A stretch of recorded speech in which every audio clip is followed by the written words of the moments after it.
Resultados da reforma. Ainda temos um tempinho, vamos tentar falar mais um pouquinho. Resultados da reforma. 3 palavras. 3 palavras. Divisão, reforma e avivamento. Vamos falar primeiro de divisão. É claro que a reforma protestante trouxe divisão na igreja ocidental. Isso aí é claro e evidente. A cristandade estava dividida. E dividida de várias formas. Começando pelo norte protestante e o sul católico. Isso é bem claro na Europa, você vê bem isso. O norte é protestante e o sul é católico. Não sei porquê, na providência de Deus era assim que era para ser. E não só houve divisão entre católicos e protestantes, mas houve divisão desde o início dentro do próprio protestantismo, infelizmente. Vocês lembram que nós falamos no domingo passado do encontro de Zwinglio com Lutero em Marburg, certo? Em que eles não se entenderam, Lutero bateu na mesa, e quando Lutero bate na mesa não tem mais conversa. Né? O homem é complicado. Apesar do Melanchthon sempre querer unir os protestantes, né? E o Calvino também. O Calvino tentou por um tempo, depois ele viu que não tinha mais jeito também. Ele nunca acreditou que ia dar para unir católicos com protestantes, porque era inviável. Mas entre os protestantes o Calvino também queria ver união. Então, na verdade, 3 grandes divisões no protestantismo. Podemos aí ter 90% dos protestantes estão aí. Os outros 10% você vai ter dentro de grupos radicais, né? Anabatistas, grupos menores, certo? Mas os grandes grupos são os luteranos, os reformados e os anglicanos. Esses reformados aparecem em vários lugares. Em Genebra é reformado, em Zurique é reformado. Você tem os huguenotes na França, que são perseguidos, mas são reformados também. Os holandeses, né? Lá também, igreja reformada. Então, reformados é uma coisa que pega mais países, né? Os luteranos pegam mais em torno da Alemanha. Não só a Alemanha, mas também aqueles outros países que tem ali. Boêmia, Morávia, na época, né? Vamos falar um pouquinho da França. Acho que é interessante, para não deixar de fora os huguenotes. Acho que a gente pode aproveitar aqui e falar um pouco sobre isso. Sim. Não, é que eu quero falar especificamente dos reformados, só que na França. Os huguenotes, assim chamados, certo? Não sei por que o nome deles... Esse era o nome que os inimigos davam para eles, né? Huguenotes. Eu acho que é interessante a gente falar um pouquinho deles. Não tem como a gente entrar em detalhes, mas eles são importantes inclusive para a história da igreja no Brasil, né? Porque nós poderíamos ter tido uma colonização de huguenotes aqui, né? Não tivemos por muito pouco, certo? Graças aos heróis da sua infância, José de Anchieta e Manuel da Nóbrega, que convenceram o Mendes Sá para mandar o Estácio de Sá matar todo mundo. Certo? Então, aqueles heróis seus, né, da infância, certo? Foram os responsáveis por acabar com o protestantismo que tinha uma chance, né? Não era uma chance muito consistente, mas tinha uma chance. Depois eu vou falar um pouco mais sobre isso, tá? Antes disso, eu quero falar só, daqui a pouco já está na hora do nosso intervalo, eu só quero falar de uma coisa nova que aparece. Os países passaram a ter que tratar de uma coisa que não existia antes: pluralismo religioso. Agora a igreja não é mais uma só, e em alguns países você tem várias igrejas coexistindo, e o que fazer? Tudo isso é muito novo, não sabemos como lidar com isso. Hoje para nós é tudo muito normal, né? Eu saio daqui, eu estou numa igreja batista, daqui a pouco eu passo na frente de uma católica, depois uma presbiteriana, e tudo é muito normal, porque nós vivemos no nosso tempo, mas ali isso não é tão óbvio, certo? Vamos tentar nos colocar no lugar das pessoas daquela época. Alguns países tinham uma fé só. Alguns eram católicos. Quem? Espanha, com certeza. Portugal, sim. Itália, né? Países de uma fé só. Tranquilo, não tem maiores problemas, certo? Tem países protestantes? Tem? Escócia, que mais? A Alemanha não. A Alemanha é toda dividida. Exatamente. A anglicana é protestante, certo? Irlanda é católica, né? Irlanda é católica. França não. França tem problema.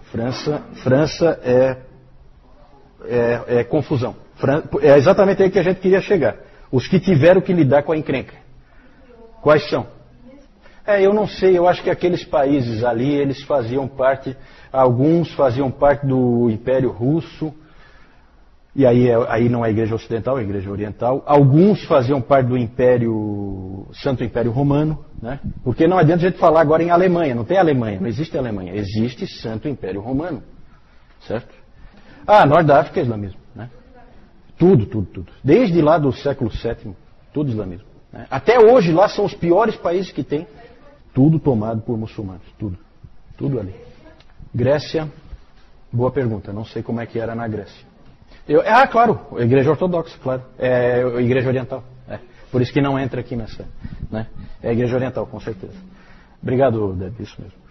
No Império, a coisa só foi resolvida com a Paz de Augsburgo, de 1555. Foi assinado um acordo, o acordo era mais ou menos o seguinte, para simplificar, certo? Porque o Santo Império Romano é formado de vários reinos, certo? Pequenos reinos ali, como a Saxônia, por exemplo, nós falamos da Saxônia. E a Paz de Augsburgo foi o seguinte, para não dar rolo, cada região assume a religião do seu rei. Interessante, né? Então você se converte à religião do rei, aí você está tranquilo. Senão você sai porque ali não pode ficar. Né? Então eles não permitiram assim um pluralismo realmente. Né? Eles, na verdade, acharam uma outra solução. Você tem, dentro do Santo Império Romano, depende do reino que você está, é católico ou é protestante. Na França, nós temos uma minoria calvinista e um reino fortemente católico. Esse é problema, esse é explosivo. Por isso houve forte perseguição aos huguenotes. O Calvino incentivava muito a reforma na França. Ele mandava jovens para lá, depois de treinados na Academia de Genebra. Preparava e mandava os caras para lá. É muito interessante, tem as cartas, né? As cartas de Calvino aos 5 prisioneiros de Lyon. São cartas muito bonitas do Calvino incentivando aqueles rapazes que estavam presos por causa da sua fé em Lyon. Um trecho. Já que foi da vontade de Deus usá-los até a morte, na manutenção da sua luta, Ele fortalecerá as mãos de vocês na batalha e não permitirá que nenhuma gota do sangue de vocês seja derramada em vão. Então são 5 homens preparados para morrer. O próprio Calvino sabe que não tem jeito, vão morrer. Certo? O Calvino sempre dizia que a reforma não se faz com revolução, não se faz com armas. A reforma se faz com lágrimas e sangue. E oração. E oração. Esqueci da oração. Oração ele colocava. Lágrimas e orações são nossas armas. Mas houve pessoas, como John Knox na Escócia, que pegaram em armas sim. E na França acabaram pegando em armas também. Certo? E ficaram, na verdade, eles tinham um grande trunfo, que era o almirante Coligny, Gaspar de Coligny, que se converteu ao protestantismo. E esse sujeito era um sujeito importante, poderoso, que tinha condições de fazer diferença. E aí houve conflito entre católicos e protestantes. E o Gaspar, eu não vou entrar em detalhes, o Gaspar de Coligny sofreu um atentado na noite anterior à noite de São Bartolomeu, ao dia de São Bartolomeu. E no dia de São Bartolomeu houve uma coisa arquitetada, um tipo de armadilha, porque, não tem como entrar em detalhe, mas o Henrique de Navarra, que era protestante, Navarra era um reino da Espanha, e ele era protestante, esse Henrique de Navarra, por causa dos casamentos ali, o cara vem de um outro lugar e acaba, sabe? E esse Henrique de Navarra se casou em Paris, então tinha muitos protestantes em Paris naquele dia, por causa do casamento desse futuro rei da França. Ele não era ainda rei da França, ele era rei de Navarra, futuro rei da França, certo? Inclusive um trairão, né? Porque depois ele, a hora que ele se tornou rei da França, daí se converteu ao catolicismo. Né? Tem a famosa frase, Paris bem vale uma missa. Né? O que é isso, né? Que frase é essa? Certo? Mas é aquela coisa, político você nunca pode confiar. Né? Quando foi interessante se tornar católico, ele se tornou. Mas eu não quero entrar nesse detalhe. O Henrique de Navarra estava se casando. E aí Paris estava cheio de protestantes por causa do casamento dele. O que aconteceu? Os católicos aproveitaram e foi um verdadeiro massacre que aconteceu ali, que é o famoso massacre da noite de São Bartolomeu, em que morreram milhares de protestantes em um único dia em Paris e por toda a França. 24 de agosto de 1572. Em 1598 foi proclamado o Edito de Nantes, 1598, então são 1572, 98, são 26 anos, isso, 26 anos. 26 anos depois foi publicado o Edito de Nantes, proclamado o Edito de Nantes, dando liberdade religiosa, desde que ficassem em guetos segregados, os protestantes. Certo? Então, na verdade, passou a ser um reino dentro do reino. Né? Um reino pobre, porque você fica isolado, você é marginalizado. Né? Mas foi isso que fez. Na verdade, o Henrique de Navarra, aquele lá, né? Ele providenciou para que o Edito de Nantes fosse publicado. Certo? Porque ele tinha simpatia pelos protestantes, porque um dia ele foi um deles. Né? Não era mais, mas... O Edito de Nantes durou uns 100 anos e aí a perseguição recomeçou e desta vez os huguenotes tiveram que fugir. Na França, o protestantismo não vingou. Na verdade, na França não vingou nada no fim das contas. Certo? Porque depois foi o berço do iluminismo e aí Deus é um Deus que é o grande arquiteto do universo, que foi embora, deu corda no relógio e sumiu, e é assim que é a mentalidade do francês. Né? Então, só para terminar então, aqui essa parte que eu estou falando de divisão, e aí nós vamos sair, houve guerra também dos Países Baixos com a Espanha. E nessa guerra acabou então havendo um acordo no final, em 1607, o norte protestante passou a se chamar, nesse acordo, 1607, Países Baixos, certo? Localize-se, Espanha atacou e tal, o norte protestante passou a se chamar Holanda, muito bom, e o sul católico passou a se chamar Bélgica, exatamente, muito bom. É isso aí, Bélgica e Holanda. Houve um acordo, e aí porque houve guerra entre protestantes e católicos ali, e aí aquela coisa, vamos parar com a guerra? Vamos. Então vocês aqui protestantes, vocês ficam com essa parte aqui para o norte, e nós ficamos com essa parte aqui para o sul, nós católicos. Então sabe esses acordos assim? Não necessariamente, né? Na verdade, tem gente que acaba se adaptando, né? Mas com certeza tem gente que se muda, claro. Vou para um lugar onde é melhor para mim. Né? E muita gente é como o vigário de Bray, né? O que estiver valendo, eu estou nessa. Para mim, tanto faz. Todos os caminhos levam a Deus. Né? Esse é o pensamento. A Suíça é cantões, né? A Suíça não era um país... até hoje não é... até hoje é um país esquisito, né? Com um monte de língua diferente. Né? Porque, na verdade, como a gente viu, você tem cantões que são regiões independentes, tipo de principados, assim, mais ou menos como é hoje Luxemburgo, né? Regiões pequenas ali em que basicamente é uma cidade com alguma coisa em volta para você pôr lá uma cabeça de gado, alguma coisa, né? Mas é uma coisa assim, né? É simples. E, então a Suíça era assim já desde o tempo da Reforma, né? Você fala de Zurique, não, a Suíça é protestante, né? A Suíça tinha alguns cantões católicos, né? Mas acabou o protestantismo prevalecendo, né? Sim. Porque os huguenotes, como eu disse, eles fugiram, né? Para vários lugares. Inclusive alguns foram para a América, se espalharam, né? Mas foram muitos, com certeza, para a Suíça. Com certeza a Suíça era uma boa opção, né? A Suíça. A Holanda, só para terminar, a Holanda foi desde o início um exemplo de liberdade religiosa. Né? Foi um dos primeiros países assim em que começa a aparecer alguma liberdade religiosa. Vamos retomar então, falei que eram 3 palavras que a gente ia usar: divisão, reforma e avivamento, como resultado da reforma. Reforma, evidentemente, se o nome é reforma protestante, é evidente que um resultado da reforma protestante foi reforma. Né? A igreja estava modificada, e estava modificada em várias frentes. A gente pode imaginar, eu vou deixar como exercício para vocês fazerem aí, imaginar o quanto mudou a igreja. Não é pouca coisa. Surgem até novos personagens, como a figura do pastor pregador. A figura do pastor pregador não existia antes, certo? Existia a figura do padre. Esse pastor pregador, ele inclusive tem família. Isso é totalmente novo, certo?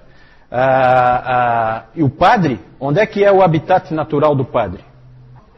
O altar, não, mas em termos da vida de igreja, é o altar e o confessionário, certo? Então ele reza a missa, ele eleva aquela hóstia e ele houve a confissão das pessoas, basicamente é isso que ele faz. E agora a figura do pastor pregador, ela é bem diferente, o habitat dele passa a ser o local onde ele estuda a palavra, ele é um estudioso da palavra, a sala de estudos e o púlpito onde ele prega, certo? São coisas novas, gente, tudo isso aí é novo. Outras coisas interessantes, em 1523, o Zwinglio, já falamos do Zwinglio, ele começou a usar a túnica acadêmica, certo? Vocês já viram o próprio, aqui na própria capa do livro Os Puritanos, Suas Origens e Seus Sucessores, tem uma foto do Lloyd Jones em que ele aparece com aquela túnica, né? Que é muito comum. Os pastores usavam uma túnica. Você vai numa, não sei como é que está hoje, eu acho que não tem mais, né? Eu acho que não tem mais, né? Na luterana não se usa mais, né? Ainda usa a túnica, né? Então era comum os pastores protestantes usarem essa túnica. Na verdade, em vez a estola sacerdotal e coisa, não. Nada desse tipo de simbolismo. O simbolismo era de um acadêmico, um estudioso. Quem vinha ali pregar é um estudioso da palavra. Né? Então por isso que ele vinha assim de beca, parece que ele está vindo numa formatura. Né? O Zwinglio que começou com isso aí. E realmente os pastores protestantes, quando iam pregar, eles sempre estavam com aquela túnica. E na teologia, né, nós tivemos enormes mudanças, surgiram várias confissões protestantes. A Confissão de Augsburgo, de 1530, já falamos dela, né, escrita pelo Melanchthon. E também, no caso dos luteranos, eles têm como regra a Confissão de Augsburgo, junto com, principalmente, a Fórmula da Concórdia, de 1580. Ali houve um acordo quanto a monergismo, sinergismo e tal, essa coisa toda que nós já comentamos um pouco. Dentro do ramo reformado, você tem a Confissão Gálica, escrita por Calvino, certo? Foi ele que escreveu. A Confissão Escocesa, já falamos, escrita por Knox e mais 5 Joões. A Confissão Belga, escrita pelo Guido de Bré, que foi executado pelos espanhóis, certo? A Confissão Belga. A Segunda Confissão Helvética, que nós falamos aqui, escrita pelo Heinrich Bullinger, o genro do Zwinglio e sucessor do Zwinglio. E também a Confissão de Heidelberg. Essa é uma confissão muito legal, muito interessante, que era usada pela comunidade reformada da Alemanha, certo? Porque na Alemanha tinha também reformados, não tinha só luteranos. No Palatinato, que é uma região que tem lá, eles tinham muitos reformados. E aí o Zacarias Ursino, e um outro que eu não lembro o primeiro nome dele, o Oleviano, esses dois escreveram a Confissão de Heidelberg. Bem interessante também. Os 39 artigos da Igreja Anglicana. Todas essas várias confissões aí protestantes surgiram. A música foi um grande legado também. Muitos hinos bonitos, muita composição musical. Os salmos, né, todos os salmos musicados. Eu coloquei aí só um lembrete em relação à economia, tá? Cuidado, gente, com o que dizem nessa questão da economia, tá? Max Weber foi um sociólogo e economista da virada do século 19 para o 20, e ele escreveu um livro famoso, extremamente influente, cujo título é A Ética Protestante e o Espírito do Capitalismo, certo? E aí ele faz uma vinculação do calvinismo com o capitalismo, que é muito comum os jovens, quando estão na escola, estudarem que calvinismo e capitalismo andam juntos. Nada mais longe da verdade. O calvinismo não tem nada a ver com o capitalismo, são coisas completamente independentes, não há relação alguma, certo? Isso aí é uma opinião do Max Weber, muito mal calcada em fatos, certo? Pelo contrário, os reformadores sempre disseram que os cristãos devem cuidar dos pobres, porque Deus é o advogado dos pobres, certo? Isso é bíblico. Certo. Eu acho que aí tem um pouquinho de forçação de barra. Mas é interessante a Jussara colocar esse elemento, porque realmente pode ser uma interpretação equivocada do que o Max Weber colocou, né? Mas eu não quero entrar nisso não, isso é só um lembretezinho. Vamos lá. Reforma, então, mais do que evidente. Nós nem conseguimos falar de tudo que houve em termos de reforma na teologia, né? Quantas coisas eu deixei de falar no domingo passado, né? Propositalmente, porque nós não temos tempo. Sacerdócio universal de todos os crentes, certo?